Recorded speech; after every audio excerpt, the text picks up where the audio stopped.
Función racional. En este trabajo vamos a trabajar dos clases de función racional.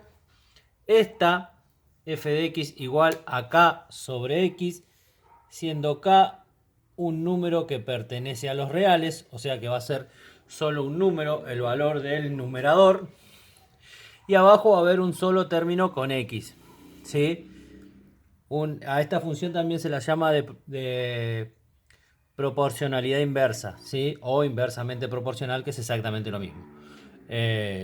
Un ejemplo de este tipo de función es f de x igual a 2 sobre x. Podría llamar f de x igual a menos 1 sobre 2x, ¿sí? Estos son tipos de funciones de proporcionalidad inversa, ¿sí? Que es uno de los casos que vamos a trabajar. En la función racional lo que tenemos que calcular primero siempre es el dominio y la imagen, ¿sí? El dominio, ¿por qué? Porque el valor del denominador no puede valer 0, ¿sí? Es decir, en este caso, x tiene que ser diferente de 0. Siempre que tenga un valor x abajo, tiene que ser diferente de 0. Bien. Y la imagen la calculamos de otra forma, veámoslo con un ejemplo, ¿sí? Yo tengo la siguiente función, f de x igual a 2 sobre x, ¿sí? Lo primero que tengo que calcular es el dominio, que es muy sencillo.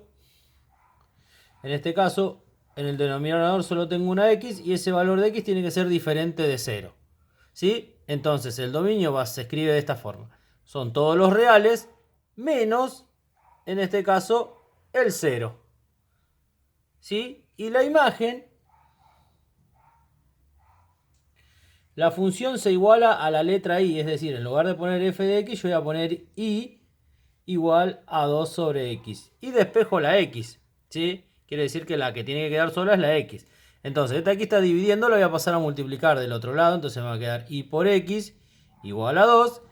Y la i que está multiplicando pasa a dividir, por lo tanto me quedaría igual a x, x igual a 2 dividido i, ¿sí?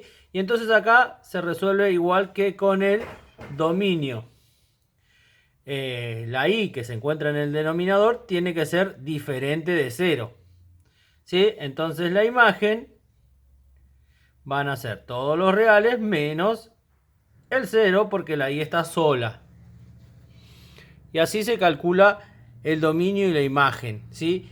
En este tipo de función racional, el dominio y la imagen siempre van a ser iguales. ¿Qué quiero decir yo?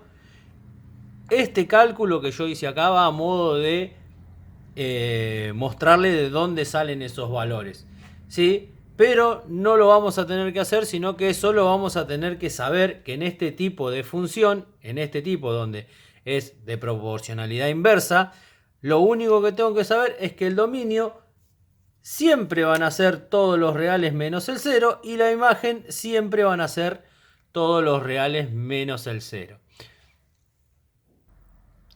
Este tipo de funciones no solo hay que calcular el dominio y la imagen, ¿sí? Sino al tener límites, ¿qué quiero decir? Al haber valores que no pertenecen justamente al dominio y la imagen, cuando nosotros vayamos a graficar va a haber un límite. Ese límite se va a expresar en una línea recta, ¿sí? Es imaginaria, pero nosotros la trazamos en forma discontinua para mostrarla, que marca un límite a donde puede llegar la función, ¿sí? A ese límite que marcamos se llama asíntota, ¿sí? Y el valor que no pertenece al dominio se lo llama asíntota vertical o ecuación de la asíntota vertical, ¿sí? Esto lleva un acento acá, ¿sí? Que va a ser el valor de x que no pertenece al dominio, en este caso 0, ¿sí? Y el valor que no pertenece a la imagen también es una asíntota porque nos marca un límite, pero en este caso la asíntota va a ser horizontal, ¿sí? Y va a ser no en x, sino que en y igual 0 en este caso, ¿sí?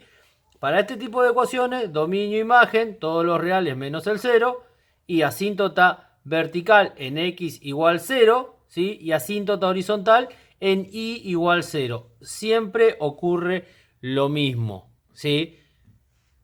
Para calcular en este tipo que nosotros vamos a ver de función racional, que es la de proporcionalidad inversa. Después vamos a ver para este trabajo otro tipo que ahora lo muestro. O sea que, ya espero que quede claro. Dominio, siempre lo mismo. Asíntota vertical, siempre la misma. Imagen, siempre la misma. Perdón, imagen siempre lo mismo y asíntota horizontal siempre lo mismo. Este cálculo para este tipo de proporcionalidad inversa de función racional ya lo tenemos que saber de memoria. Esos valores ya están, ¿sí? Ahora pasemos al gráfico de este tipo de funciones.